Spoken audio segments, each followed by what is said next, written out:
রাহিম, প্রিয় দর্শক আসসালামু আলাইকুম। এই যে আমি ধনিয়া ফেলাইছিলাম, বলছিলাম এই যে আমার ধনিয়া পাতা মাশাআল্লাহ অনেক সুন্দর হয়েছে। এই ছোটো থেকেই আপনার খাওয়ান শুরু হয়েছে, এত ঘ্রাণ দেশি ধনিয়া পাতা তো বলা বহুল। এই যে আমার বেগুন গাছগুলা অলরেডি আপনার হয়ে গেছে, কিন্তু সব গাছগুলি জিছে।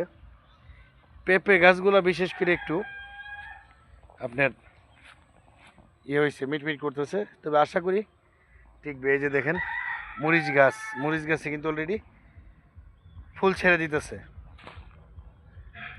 ঠিক আছে। এই যে এই মরিচ ঘাস এই যে দেখতেছেন।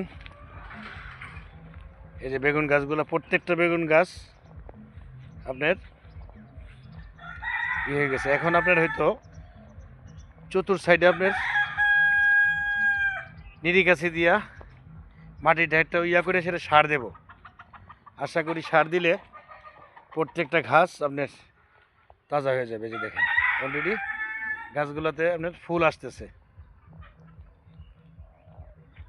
প্রত্যেকটা বেগুন গাছ ফুল আসতেছে।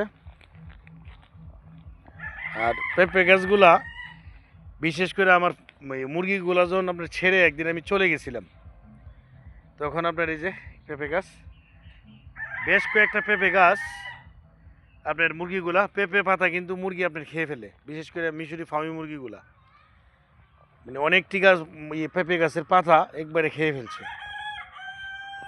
এই যে দেখেন।